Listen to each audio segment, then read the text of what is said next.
Good morning. It is 1 a.m. right now, 1:20 in the morning.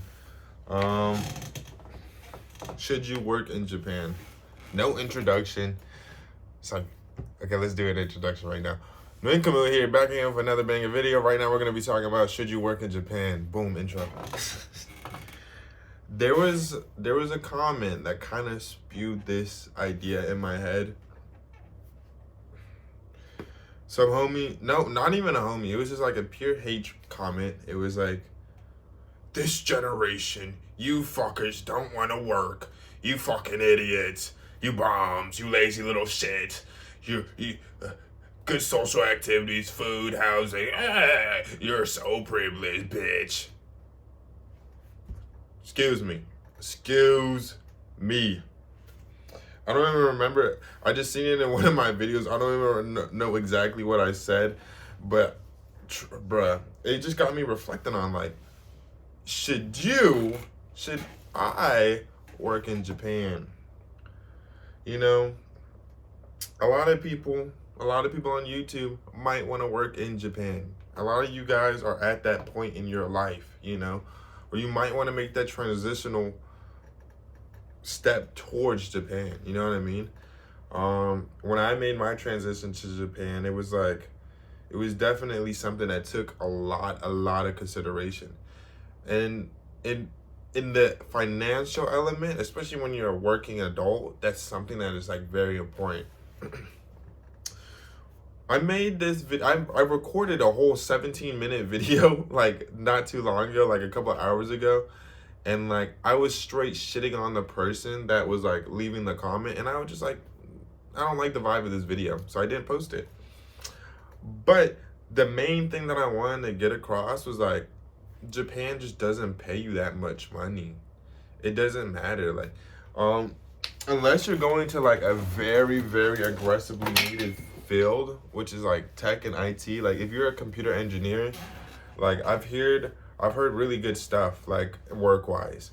But say you want to just be here on like a language, like a language exchange, and you want to find a job, or you're or you want to teach English or something, like,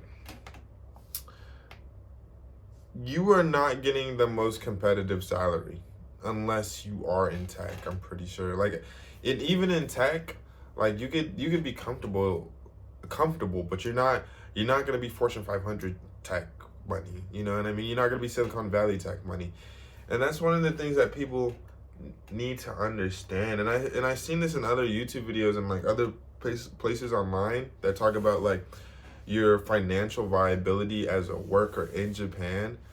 It's very not, you're not gonna become a billionaire as a foreigner here. You know what I mean? Like, and you shouldn't expect that. You shouldn't expect that for the most part. And the thing is that like,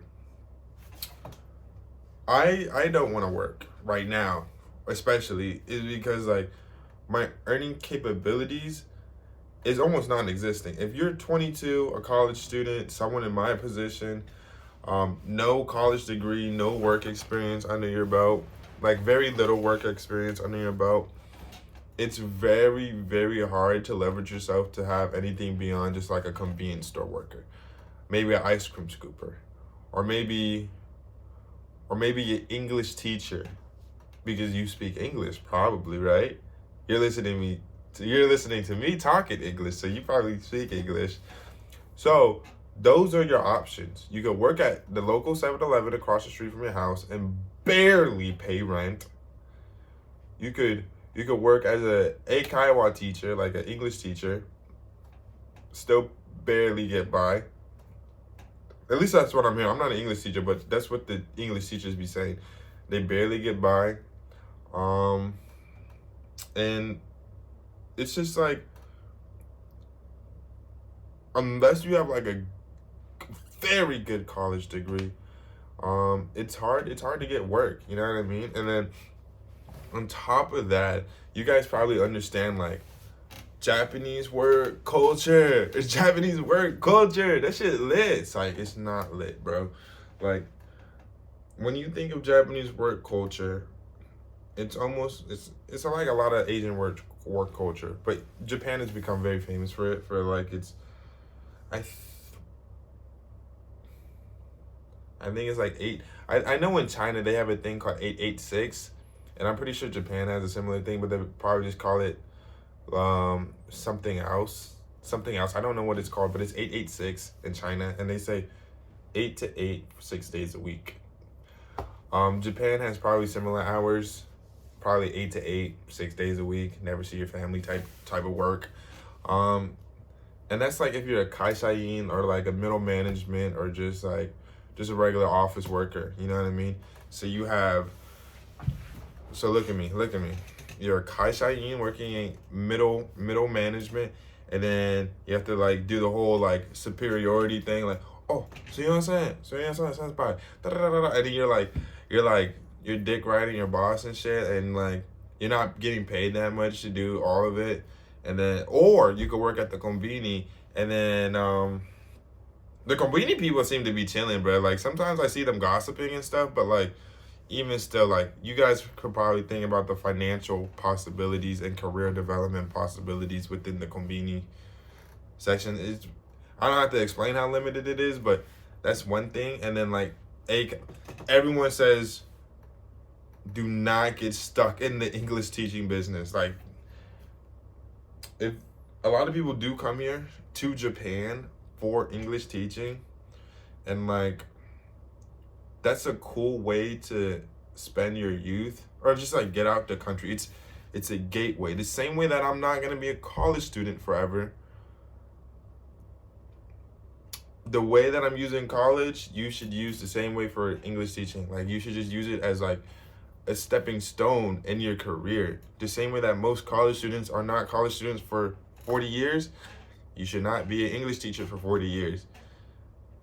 Yeah, I don't think it's sustainable. You should want a more, how should I say it, like aggressive job where you're like you can support yourself, a family possibly, and then like that type of deal. You know what I mean? And like a lot of this stuff, like one of the reasons that I'm here, like not even one of the reasons, like one of the main reasons that I'm here is because I'm trying to go into international diplomacy, international relations and affairs.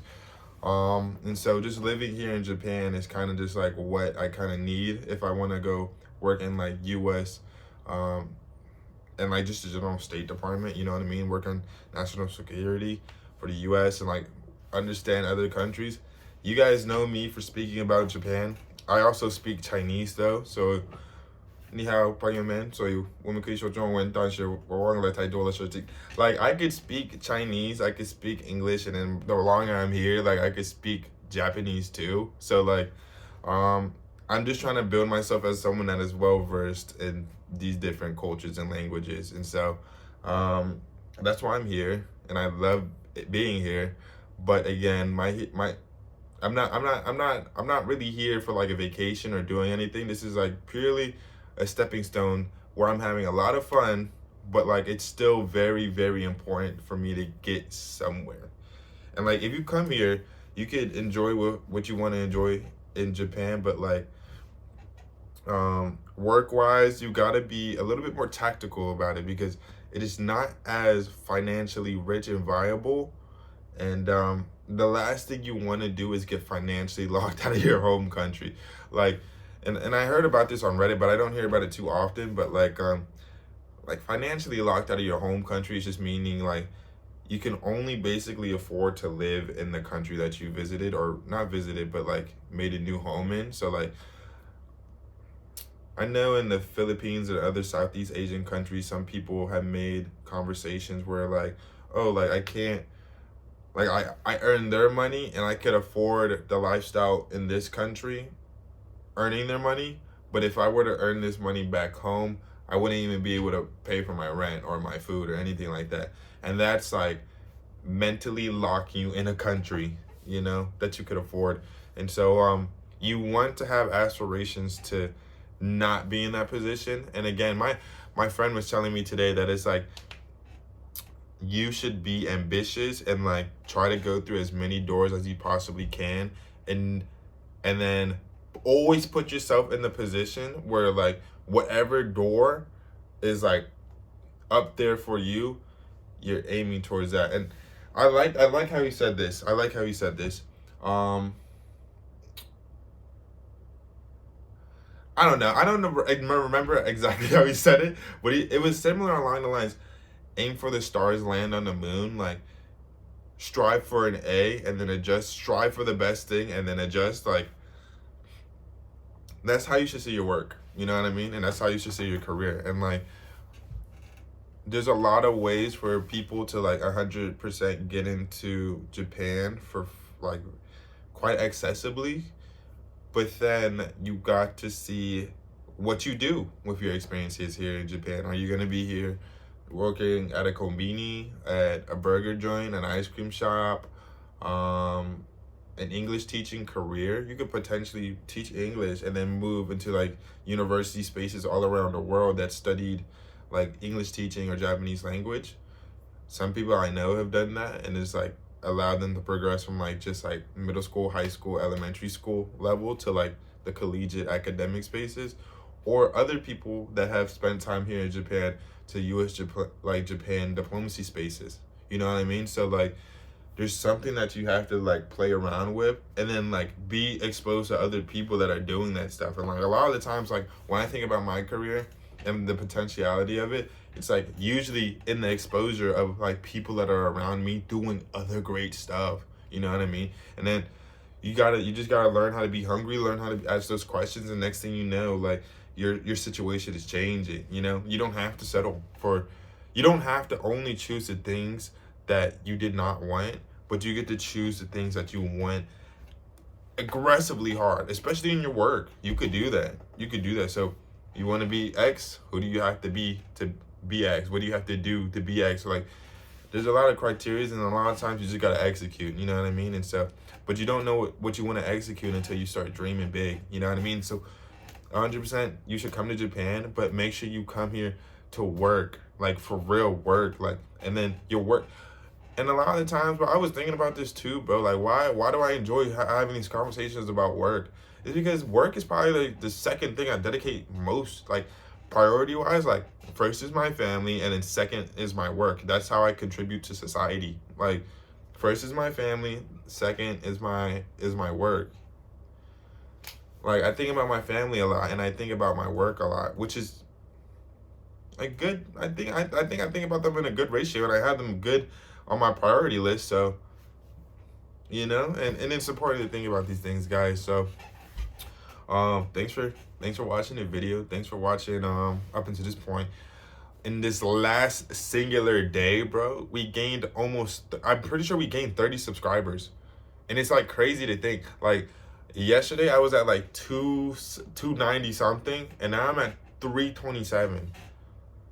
Like we're really turning up. Like I think by the end of semester, I got like 2 more weeks. Hopefully, I can get 500. If I get 500 subs, bro, ooh, I'm about to be geeked, bro. Like I'm really about to be I'm about to be head honcho in this game, bro. And then YouTube shit gonna be mine, bro. And then by the time spring semester comes out, bro, I'm gonna be well surpassed. Fucking what's it called? Well surpassed. What's it called? 1,000, maybe 2,000, bro. And I'm telling you, bro. Once I get my shit together, bro. Once I get this channel going, bro. I swear to God, bro. I'm gonna be real transparent of how like I'm spending my money from the YouTube, bro. It's not even like I wanna get OD money. Like I just want money on the side because I don't got no job. Again, guys, I don't have a job, and my main focus is my education. I'm not gonna get a job unless there's like real bread in front of me. Because unless there's real bread in front of me, that job is just gonna distract me from my studies, and I get paid to study. That's the main ring. Like I get paid USD, which is again, guys, way more valuable than the yen right now, and then like that is the main income that I'm relying upon to support myself out here. So find ways to just not just take the traditional routes in terms of earning money. Be creative, be ambitious, ask the questions, and you can figure out your best situation to not just maybe live in Japan, but like anywhere in the world. You got to be ambitious. You got to ask those questions, and like I promise you, your career is gonna be what you make of it. So, appreciate you guys for fucking with my channel again, bro. Like, hella love in the comments, hella love in the Discord, hella love all over this place, bro. And I really fuck with y'all, bro. Like, seriously, I've been getting a hella DMs on IG, hella DMs in Discord, and it's tough. It's tough. I really fuck with it, bro. Video's been doing good, so really appreciate you guys. See you guys in the next one. Hopefully this one was helpful, but boom, bada bing, bang.